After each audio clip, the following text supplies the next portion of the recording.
Assalamualaikum dan salam sejahtera. Hari ini saya mau bagi sedikit sharing perihal intervensi dan inovasi. Bagi guru sudah tentu biasa dengan istilah ini. Intervene ini kita campur tangan, inovasi kita mencipta sesuatu yang baru.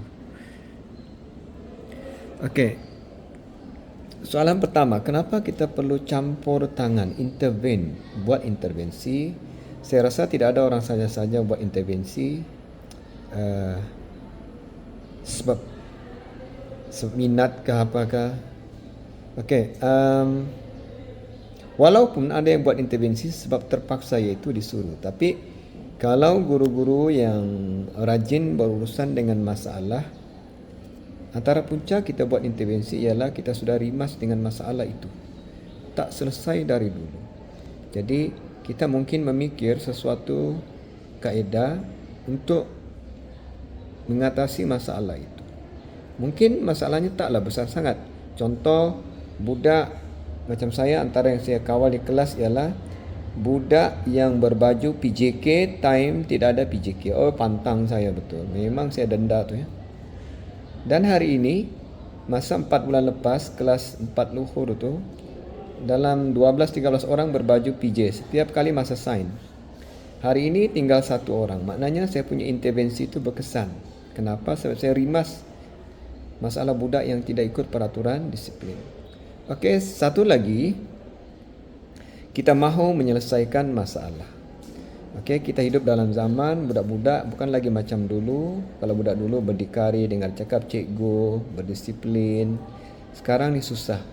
Jadi kita kena bijak menyelesaikan masalah. Kalau tidak, kita akan diselesaikan oleh masalah.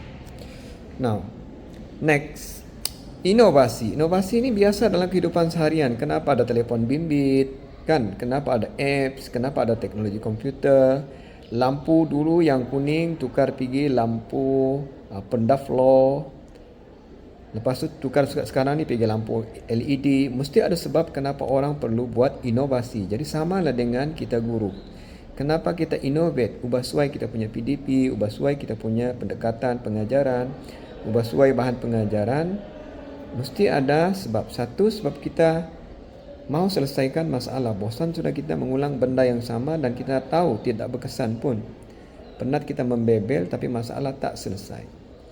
Jadi, kenapa kita buat intervensi? Contoh, telefon, kan? Dulu tak mudah alih, lepas tu mudah alih, lepas tu makin nipis, makin kecil. Lepas tu dilihat ada keperluan untuk jadikan telefon itu adalah komputer. Smartphone yang kita pakai sekarang ni adalah komputer sebenarnya. Dia ada OS, dia ada aplikasi dan ada macam-macam fungsi. Jadi kenapa dibuat inovasi? Selesaikan masalah. Kalau guru menyelesaikan masalah pembelajaran. Okey, satu lagi daya saing. Jadi kita tahu syarikat-syarikat swasta memang diorang rajin membuat inovasi untuk meningkatkan daya saing syarikat atau daya saing produk. Jadi kita sebagai guru pun kalau kita mau berdaya saing, boleh hidup di zaman ini, boleh mengatasi budak, kita kena belajar buat inovasi. And then memudahkan kehidupan. Kita tahulah. Tapi bagi guru, kita mau memudahkan pengajaran kita. Sebab bosan sudah kita dengan masalah yang tak selesai. Dia jadi mengganggu kehidupan kita. Next. Okey, biasanya kita berurusan dengan beberapa jenis masalah. Okey, masalah kita ni 3 saja. Satu, masalah pencapaian, iaitu lulus gagal bilangan A. Masalah itu dia tak menggambarkan masalah sebenar sebab pemikiran budak kita tidak nampak, cara menjawab dia salah konsep, tidak faham dan sebagainya. Kecuali kita lihat masalah pembelajaran. Macam saya cerita dalam video sebelum ini, untuk faham, untuk kuasai masalah pembelajaran, kita kena buat analisa item. Maknanya kita kena cek skrip jawapan budak. Bukan semualah. Okey, kita mau tengok trend. Kalau budak pandai, apa masalahnya? Yang sederhana, apa masalahnya? Dan jangan selesaikan masalah tidak belajar. Itu bukan masalah kita. Masalah kita ialah menyelesaikan masalah pembelajaran. Okey. Okey, ambil contoh ini.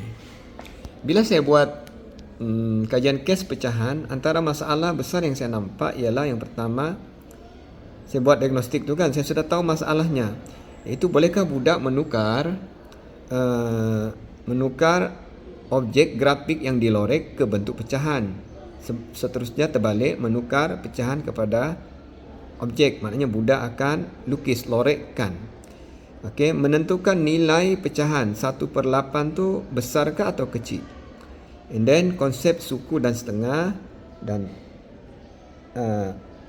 adakah budak faham bahawa pecahan itu sebenarnya adalah bahagi? Kamu tengok nilai pecahan ini, nombor 3 ni. Bila saya buat diagnose, daripada 36 budak di kelas tu, 100% gagal. Mereka kata 1/8 lebih besar dari 1/4 dan 1/2. Maknanya dia tidak faham konsep pecahan. And then aplikasi pecahan dalam kehidupan seharian pun ramai tidak boleh jawab. Inilah masalah yang kita mahu selesaikan. Jadi, macam mana bentuk intervensinya? Ini yang saya buat tahun lepas. Okey. Cuba tengok modul dia. Budak ni belajar pecahan pakai duit siling. Duit siling 10 sen saya bagi RM1 dan duit siling 1 sen 10. Maknanya 10 sen. Jadi kamu tengok modulnya ni. Okey, nilai pecahan bagi setengah adalah 1/2, iaitu 1 dibahagi 2. Sebab kita mau selesaikan tadi. Budak tidak nampak hubungan antara pecahan dengan bahagi. Jadi kita drill dia di sini. And then kita ajar lagi balik konsep 1 suku setengah. Kali ini dia terus melorek. Okey, melorek. So kita mau dia tukar ke bentuk objek terus. Jadi maknanya, and then konsep suku setengah saya drill lagi. Kamu tengok tu, setengah campur setengah, dan jawapan mesti dalam bentuk perkataan. Setengah campur setengah, setengah campur setengah, campur setengah campur setengah, suku campur suku. Jadi kita drill dia. Kamu tengok ada lagi budak salah, 1 tolak setengah dia bilang 2. Hanya dia belum kuasai betul konsep setengah suku ni. And then okay, sudah di situ. Lepas tu kita buat rumusan. Nanti ada rumusan di hujung ni. Ini rumusan. Pasal kita melatih tubi dia. Nilai pecahan setengah ialah 1/2. Setengah ialah 1 dibahagi dengan, kamu tengok budak boleh salah. Suku ialah 1/4. Suku 1 dibahagi dengan, sepatutnya tulis 4. Okey, pasal budak tak faham konsep. Jadi maknanya apapun intervensi, contoh ini kita hanya pakai modul PDP dan juga ABM. Saya pakai duit siling tu. Duit siling betul lah. Kali ini kalau saya mau intervene, saya pakai duit siling token. Token kasino ni. Ada dijual di Shopee ni. Bagus untuk ajar konsep ni budak. And then, bila saya buat tu kan, saya rasa budak macam tak berapa menguasai lagi. Jadi saya bawa lagi kelas berikutnya. 2 masa tu saya kukuhkan konsep dia orang. Okey, cuba tengok soalan pengukuhan. Kamu tengok soalannya pun. Setengah daripada 100 sen, 50 sen, 1/10 dari 100 sen, RM1, 10. Budak main dengan duit siling. And then, main pula dia dengan grafik. Bulatkan kelompok duit siling 1 sen yang mewakili setengah. Maknanya dia kena lorekkan separuh ni. Jadi bagi 10 sen kan. 1/5. Salah. Patutnya dia lorekkan 2 sahaja. Kan? Jadi kita tahu, dari sini kita boleh tangkap. Ini yang dipanggil analisa item. Dan oleh kerana budak masih tidak kuku, saya drill lagi sekali. Berapakah nilai duit siling di bawah? 12 sen. And then, bulatkan duit siling yang mungkin nilai setengah. 12 sen kalau setengah, sepatutnya separuh lah. Jadi kamu tengok, budak ni, dia tidak boleh tangkap lagi konsep bahagi dengan pecahan tu. Jadi, ini hands on ni ya, bukan tulis di papan hitam. Okey. Bila kita tanya, bulatkan pecahan yang paling besar. Masih lagi 1/10. Maknanya dia tidak faham lagi konsep asas pecahan. Jadi tahun ini saya reka bentuk lagi model yang lagi rendah sesuai untuk sekolah rendah. Tunjuk semua lah, sebab ini saya punya inovasi. Jadi dia main pakai cut ini, okey, dan sudah dipotong-potong begitu. Jadi budak tahu kalau dia cantum 2 ni dia akan jadi setengah. Maknanya suku campur suku setengah. Sepatutnya kita letak lagi perkataan di bawah tu, setengah suku. Kalau dia cantum di tepi pun sama juga, suku campur suku dia jadi setengah. Kalau dicampur semua 4-4 dia akan jadi 1. Mesti dia faham konsep ini. Okey, sebab nanti dia akan ada aktiviti. Okey, contoh. Kita selesaikan masalah menambah dalam bentuk pecahan. Okey, katakan ini. Suku campur suku campur suku campur suku. Berapa? Ini sudah dipotong ni. Jadi kalau suku campur suku budak tahu setengah. Campur suku 3/4.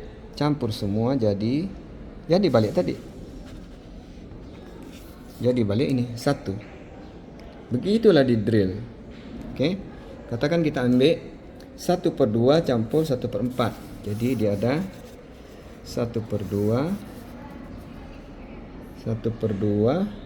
campur 1/4. Jadi dia tahu ini 3/4. Jadi kita boleh ajar dia untuk terbitkan rumus. Sebab ini dia tahu 3/4. Jadi macam mana kita dapat 3/4? Jadi kita ajar dia, kita darab dia 2 darab 2, jadikan 2. Bila 2 campur 1 jadi 3/4. Jadi kurang-kurang budak tahu logik macam mana rumus ini terbit. Logik behind. Begitulah. Jadi dia jadilah konstruktivisme, maknanya budak membina konsep, membina rumus. Kan? Kalau 1/4, okey, contoh ini. Okey, contoh ini. Semua ditambahkan 1/4, macam mana dia boleh jadi 1? Katakanlah budak bilang, cikgu kita campur saja semua di atas. Okey, jadi bila campur dia jadi 4/4. 4/4 berapa? Budak akan jawab 1. Jadi fahamlah dia rumus. Kalau campur tambah jadi atas. Yang penting bawahnya mesti sama. Kalau tidak sama kita darab. Ini kita panggil konstruktivisme. Jadi maknanya kita reka ABM itu sesuai dengan masalah pembelajaran. Inilah kita panggil inovasi. Katakan ini latihan pengukuhan. Biasanya kita pakai kertas kan, paper and pencil, chalk and talk, and then tulis di papan putih. Tidak. Budak kecil dia mesti hands on. Jadi di sini ada 8 keping. Ada 8 keping. Duit 20 sen ni. Jadi 8 itu maknanya 1. Jadi setengah dia kena bahagi 2. Kan? Sama tinggi. Sama tinggi kan, nampak? Okey, setengah. Jadi di sini 80 sen. And then 1/4. Dia bahagi lagi setengah tu. 20 sen. Okey, 1/8 sudah tentulah tinggal 1. Nampak kan? Jadi setengah 4 keping, suku 2 keping, 1/8 1 keping. Okey, katakan pecahan ganjil. Okey, per 5. Jadi ada 10 keping duit 5 sen. Jadi dia bahagi 5 lah. Jadi 2 keping. Tu 2.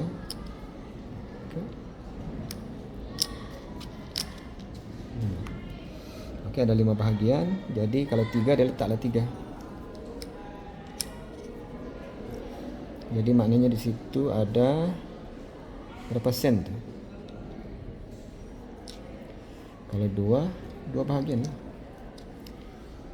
Okey. Seterusnya saya tunjuk elektrolisis. Antara masalah elektrolisis ini, kalau budak sastra memang dia tidak boleh faham sebab banyak konsep. Pertukaran ion, pemindahan ion positif, negatif tu dia belajar tingkatan 4. Jadi setelah kita tunjuk animasi ada. Tapi animasi sahaja tidak cukup. Sebab ini dia tengok, dia tidak buat secara hands on.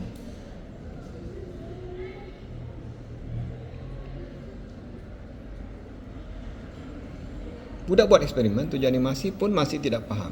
Kenapa? Dia kena buat aktiviti hands on. Jadi kita tirulah balik kan aras aplikasi demonstrate.